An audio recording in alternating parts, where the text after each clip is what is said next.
Hello everyone, this is Divya and welcome to my channel dialectical girl. और आज की इस वीडियो में हम सॉल्व करेंगे AIBE के प्रीवियस ईयर क्वेश्चन पेपर के कुछ और क्वेश्चंस।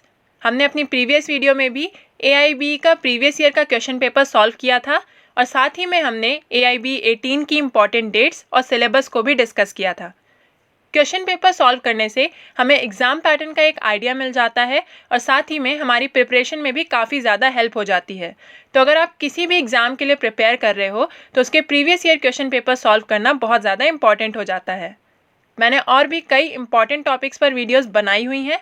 अगर आपने मेरी प्रीवियस वीडियोस नहीं देखी हैं तो वो आप मेरा चैनल विजिट करके देख सकते हैं या फिर मेरी प्लेलिस्ट में जाकर देख सकते हैं। और अगर आपको मेरी वीडियोस पसंद आती हैं तो मेरी वीडियोस को लाइक करिएगा, अपने व्यूज़ कमेंट करिएगा, वीडियोस को अपने फ्रेंड्स के साथ शेयर करिएगा और हाँ, मेरे चैनल को सब्सक्राइब ज़रूर करिएगा। तो चलिए बिना किसी देरी के ये वीडियो स्टार्ट करते हैं। क्वेश्चन 1, सुप्रीम कोर्ट ने प्रिजम्पशंस को कितने काइंड में क्लासिफाई किया है? ए, परमिसिव प्रिजम्पशन और presumption of facts. B, compelling presumptions और प्रिजम्पशंस ऑफ लॉ, जिनको रिबटल प्रिजम्पशंस भी कहते हैं। C, irrebuttable presumptions of law और कंक्लूसिव प्रिजम्पशन, या फिर डी, ऑल ऑफ देम। तो इसका करेक्ट आंसर है D, all of them. Question 2, Maneka Gandhi versus union of India case में लीडिंग डिसीजन क्या था? A, right of hearing. B, separation of powers. C, delegated legislation. D, rule of evidence. तो इसका correct answer है A, right of hearing. Question 3, advocates act 1961 came into force on? A, 19 May 1961। B, 19 April 1961। C, 1 May 1961, या फिर D, 19 जनवरी 1961। तो इसका correct answer है A, 19 May 1961। Question 4, harbouring an offender who has escaped from custody और whose apprehension has been ordered if the offence be capital is dealt under। अगर किसी offender ने capital offence commit किया है और वो कस्टडी से भागा हुआ है और उसको अगर आप प्रोटेक्शन देते हो या उसको हाइड करते हो तो फिर वो आईपीसी के कौन से सेक्शन के अंडर आएगा? A, section 215 of IPC. B, section 216 of IPC. C, section 217 of IPC, या फिर डी, सेक्शन 218 ऑफ आईपीसी। तो इसका करेक्ट आंसर है option B, section 216 of IPC. Question 5, the maxim actus non facit reum nisi mens sit rea means? A, there can be no crime without a guilty mind. B, crime has to be coupled with guilty mind. C, crime is the result of guilty mind, या फिर D, in crime intention is relevant, motive is irrelevant। तो इस maxim का मतलब होता है there can be no crime without a guilty mind, that is option A is correct। An act does not make a person guilty unless there is a guilty mind। Both physical act and corresponding guilty intention जो है वो necessary होता है criminal liability को establish करने के लिए। Question 6, Indian contract act 1872 के सेक्शन 73 में जो लॉ ले डाउन किया गया है वो इनमें से कौन से केस से रिलेटेड है? A, Hochster versus De la Tour. B, Robinson versus Davison. C, Hadley versus Baxendale. D, Dickinson versus Dodds. तो इसका करेक्ट आंसर है option C, Hadley versus Baxendale. Question 7, the Hindu marriage act 1955 dash petition in which a decree of restitution of conjugal rights has been passed to apply to the court for a decree for divorce by showing that there has been no restitution of conjugal rights as between parties of marriage for a period of 1 year or upwards after passing of the decree. A, does not permit any party to that. B, does not permit that party against whom the। C, does permit any party to that। D, does permit any person related to either party to that। तो इसका correct answer है option C, does permit any party to that। The Hindu Marriage Act 1955 does permit any party to that petition in which a decree of restitution of conjugal right has been passed to apply to the court for a decree for divorce by showing that there has been no restitution of conjugal rights as between parties of marriage for a period of 1 year or upwards after passing of the decree। Question 8, prohibition of child marriage act 2006 के अंदर जो भी offences आते हैं वो कौन सी category में आते हैं? A, cognizable and bailable. B, non cognizable and non bailable. C, cognizable and non bailable, या फिर D, non cognizable and bailable. तो इसका करेक्ट आंसर है C, cognizable and non bailable. Prohibition of child marriage act 2006 के under जितने भी offences आते हैं वो कॉग्निजेबल और नॉन बेलेबल काइंड के होते हैं। Question 9, public private partnership projects के लिए सेंट्रल गवर्नमेंट द्वारा जब लैंड का एक्विजिशन किया जाता है तो कितनी अफेक्टेड फैमिलीज का कंसेंट मैंडेटरी होता है लार एक्ट के अकॉर्डिंग? ए 60%, बी 70%, सी 80% या फिर डी 90%? तो इसका करेक्ट आंसर है बी 70%, यानी कि 70% अफेक्टेड फैमिलीज का कंसेंट मैंडेटरी होता है लार एक्ट के अकॉर्डिंग। क्वेश्चन 10, एक कंपनी जो कि डोमेस्टिक कंपनी नहीं है उसे इनकम टैक्स कौन से रेट पर पे करना होगा? ए 25%, बी 30%, सी 40% या फिर डी 20%? तो इसका करेक्ट आंसर है C 40%। Question 11, as per section 53 of IPC the word injury denotes any harm whatever illegally caused to any persons, A body, B mind, C reputation या फिर D all of these? तो इसका correct answer है D all of these। IPC के section 53 में injury word का मतलब है किसी ऐसे हार्म से जो कि किसी भी पर्सन के बॉडी, माइंड या रेपुटेशन को इलीगली किया जाता है। Question 12, Which of the following cases can be cured under Section 465 of the Code of Criminal Procedure 1973? A. Entertaining of complaint without complying with Section 195 and 340 of the CRPC. B. The reading and recording of the evidence taken in one case into another companion case. C. The examination of witness in absence of the accused. D. Non-compliance with Section 235, subsection 2. तो इसका correct answer है B, the reading and recording of the evidence taken in one case into another companion case. Question 13, which of the following statements hold true for de novo trials? A trial de novo is a new trial, यानी कि D नोवा trial का मतलब होता है एक new trial. कोई भी ऐसा केस जिसके ऊपर पहला ट्रायल हो चुका है लेकिन एपिलेट अथॉरिटी को ऐसा लगता है कि जो प्रीवियस कोर्ट थी वो उस केस के डिटर्मिनेशन पर नहीं आ सकी एज डिक्टेटेड बाय लॉ, तो वो उसका एक फिर से ट्रायल के लिए उसे ऑर्डर कर सकती है। तो डी नोवा ट्रायल का मतलब हुआ a new trial on an entire case where both questions of fact and issues of law are determined as if there had been no trial in the first instance. तो हमसे पूछा जा रहा है कि इनमें से कौन सी स्टेटमेंट्स डी नोवा ट्रायल्स के लिए ट्रू हैं? ए. Omission or illegality in the procedure, even if it does not affect the core of the case, can become a ground for calling de novo trials. B. A de novo trial should be the last resort. C. The court originally trying the case can order de novo trial. D. None of these. तो इसका correct answer है B. A de novo trial should be the last resort. Question 14, Indian constitution के कौन से article में protection against arrest and detention in certain cases के बारे में मेंशन किया गया है? A. Article 21, B. Article 21A, C. Article 22 या फिर डी. Article 22A? तो इसका करेक्ट आंसर है C. Article 22।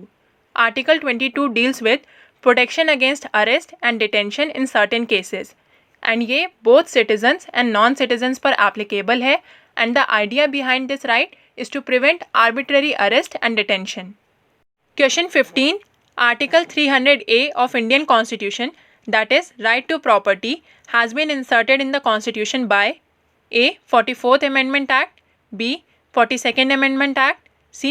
40th Amendment Act या फिर D. 51st Amendment Act? तो इसका करेक्ट आंसर है A. 44th Amendment Act। जो राइट टू प्रॉपर्टी है ये प्रीवियसली एक फंडामेंटल राइट था और 44th Amendment Act 1978 के बाद इसे फंडामेंटल राइट्स में से डिलीट करके एक लीगल राइट के रूप में इनकॉर्पोरेट कर दिया गया है इंडियन कॉन्स्टिट्यूशन के आर्टिकल 300A में। Question 16, the dissolution of Muslim marriage act 1939 के सेक्शन 6 ने द मुस्लिम पर्सनल लॉ शरीयत एप्लीकेशन एक्ट 1937 के कौन से सेक्शन को अमेंड या फिर रिपील कर दिया है? A. Section 4, B. Section 5, C. Section 6 या फिर डी. सेक्शन 7? तो इसका करेक्ट आंसर है बी. सेक्शन 5। क्वेश्चन 17, एक रेलवे सर्वेंट की बस एक्सीडेंट में डेथ हो जाती है during the course of his employment, तो उसके फैमिली मेंबर कौन से एक्ट के थ्रू कंपनसेशन क्लेम कर सकते हैं? A. The motor vehicle act, B. The employees compensation act 1923, C. Both A and B या फिर डी. आइदर अंडर ए और अंडर बी। तो इसका करेक्ट आंसर है डी, आइदर अंडर ए और अंडर बी, यानी कि जो उसके फैमिली मेम्बर्स हैं वो दोनों में से किसी एक टैग के अंदर कंपनसेशन क्लेम कर सकते हैं। Question 18, casting couch in Bollywood the Indian film industry is an example of A sexual assault, B sexual harassment, C both A and B, या फिर D none of the above. तो इसका correct answer है B sexual harassment. Question 19, promissory estoppel against government agencies is decided in A. Twiddle versus Atkinson, B. Dutton versus Pule, C. Purnama Oil Mills versus State of Kerala, D. Kedarnath versus Gauri Mohammed। तो इसका correct answer है C. Purnami Oil Mills versus State of Kerala। Question 20, Indian contract act का कौन सा section frustration of contract के बारे में बताता है? A. Section 73, B. Section 70, C. Section 2D, D. Section 56। तो इसका करेक्ट आंसर है D. Section 56। Indian contract act का section 56 doctrine of frustration of contract से डील करता है। Question 21, the employees compensation act 1923 का शेड्यूल 2 किस चीज़ से डील करता है? A. Age factor for calculating the amount of compensation, B. List of persons who are included in the definition of employ, C. List of occupational diseases, D. List of injuries deemed to result in permanent total disablement। तो इसका correct answer है B. The list of persons who are included in the definition of employ। Question 22, arbitration and conciliation act 1996 का कौन सा section reference to the arbitration के बारे में बताता है? A. Section 7, B. Section 8, C. Section 9, या फिर D. सेक्शन 10। तो इसका करेक्ट आंसर है B section 8। Question 23, under the head subsequent conduct which of the following type of conduct would be material? A change of life, B evasion of justice, C fair trembling, या फिर D all of them. तो इसका correct answer है D all of them. Question 24, a plaint has to be presented to the court under order 4 rule 1 in a single copy, B duplicate, C triplicate, या D no fixed rule. तो इसका correct answer है B duplicate. Question 25, omission to give notice under order 21 rule 22 will A render the execution null and void, B render the execution irregular, C render the execution voidable, D not affect the execution. CPC का order 21 deals with the process of execution of decrees, और इसका correct answer है ए render the execution null and void। Question 26, where a decree is passed against the Union of India or a state for the act done in the official capacity of the person concerned under section 82 CPC, execution shall not be issued on any such decree unless the decree remains unsatisfied for a period of A. 3 months from the date of decree, B. 6 months from the date of decree, C. 1 year from the date of decree, या फिर D 2 years from the date of decree. तो इसका correct answer है A 3 months from the date of decree. Question 27, freedom of residence under article 19 of the Indian constitution is available in which of the following clauses? A clause 1E, B clause 1D, C clause 1B, D clause 1C। तो इसका correct answer है ए clause 1E। Article 19 का clause 1E freedom of residence से deal करता है and it says every citizen of India has the right to reside and settle in any part of the territory of India. Question 28, Indian evidence act के कौन से section में admissions को define किया गया है? A section 17, B section 16, C section 15, या फिर डी सेक्शन 18। तो इसका करेक्ट आंसर है A section 17।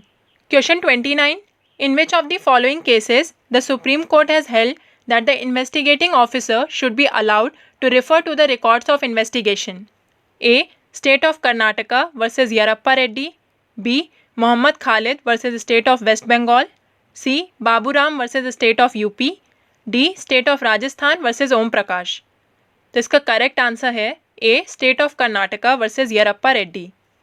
Question 30, recovery of specific immovable property may be obtained by CPC within what period? A. within 7 months, B. within 6 months, C. within 8 months, या फिर D. within 10 months। तो इसका correct answer है B, within 6 months। Question 31, LARR act के अंदर commissioner for rehabilitation and resettlement को कौन appoint करता है? A, LARR authority, B, minister of environment and forest, C, central government या फिर D, state government. LARR act का section 44 commissioner for rehabilitation and resettlement से डील करता है एंड इसका करेक्ट आंसर है D, state government. Question 32, if a party who obtained an order for leave to amend pleading does not amend the same within how many days he shall not be permitted to do that without the leave of the court? A, 15 days, B, 14 days, C, 20 days या D, 30 days। तो इसका correct answer है B, 14 days। Question 33, punishment of advocates for misconduct has been given under which section of the Advocates Act 1961? A, section 30, B, section 32, C, section 35 या फिर D, none of these। तो इसका correct answer है C, section 35। Question 34, under which section of IPC professional negligence is often invoked against medical professionals in cases aliasing professional negligence? A, section 303A, B, section 304A, C, section 302, D, section 305। तो इसका correct answer है B, section 304A। Question 35, A offers a bribe to B, a public servant, as a reward for showing A some favor in the exercise of B's official functions. B accepts the bribe. A has abetted the offence defined in section 160 IPC. B, A has abetted the offence defined in section 161 IPC. C, A has abetted the offence defined in section 162 IPC. D, A has abetted the offence defined in section 163 IPC। तो इसका correct answer है B, A has abetted the offence defined in section 161 IPC। हालांकि अब IPC में 161 से लेकर 165A तक के जितने भी सेक्शंस थे उन्हें रिपील कर दिया गया है by the prevention of corruption act 1988 के थ्रू।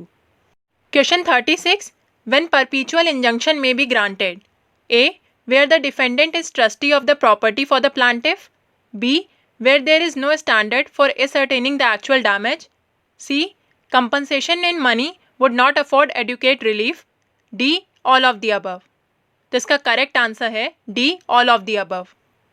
Question 37, a company wishes to ensure that no one else can use their logo। एक कंपनी चाहती है कि उसका लोगो कोई भी और यूज़ ना कर सके, तो उसे क्या करना होगा? A, copyright, B, trademark, C, patent या D, इंडस्ट्रियल डिज़ाइंस। तो इसका करेक्ट आंसर है B, ट्रेडमार्क। उसे एक ट्रेडमार्क ऑब्टेन करना होगा अपने लोगो के लिए। Question 38, arbitration and conciliation act 1996 का कौन सा section time of commencement of arbitral proceeding से डील करता है? A, section 20, B, section 21, C, section 22, D, none of the above. तो इसका करेक्ट आंसर है B, section 21। Question 39, amount of deduction under section 24 of the income tax act from annual value is? A, half of annual value, B, 1/3 of annual value, C, 3/10 of annual value या D, 17/10 of annual value. तो इसका correct answer है C, 3/10 of annual value. Question 40, the test of reasonableness is not wholly dash test and its contours are fairly indicated by constitution. A, subjective, B, objective, C, descriptive या D, summative। तो इसका correct answer है A, subjective। Question 41, Indian constitution के article 11 के provisions के under citizenship of India से related laws को enact करने की पावर किसके पास है? A, president, B, council of ministers, C, house of people या फिर D, पार्लियामेंट। तो इसका करेक्ट आंसर है D, पार्लियामेंट। क्वेश्चन 42, अगर किसी रेलवे एम्प्लॉय को एक्सीडेंट की वजह से इंजरी हो जाती है तो रेलवे एडमिनिस्ट्रेशन उस एम्प्लॉय को कंपनसेशन पे करेगा, तो वो कंपनसेशन कौन से एक्ट के थ्रू गवर्न होगा? A, the employees compensation act 1923, B, the payment of wages act 1936, C, rights of persons with disabilities act 2016, D, the workman compensation act 1986। तो इसका करेक्ट आंसर है A, the employees compensation act 1923। Question 43, The minimum amount of compensation payable under Employees Compensation Act 1923 in case of total permanent disablement of a railway servant due to accident is dash A. Rupees 80,000, B. Rupees 90,000, C. Rupees 1,40,000, D. Rupees 1,20,000। तो इसका correct answer है C. Rupees 1,40,000। अगर किसी accident की वजह से किसी railway servant का टोटल परमानेंट डिसेबलमेंट हो जाता है तो फिर एम्प्लॉयज़ कंपनसेशन एक्ट 1923 के अंदर जो minimum amount of compensation payable होगा वो होगा ₹1,40,000।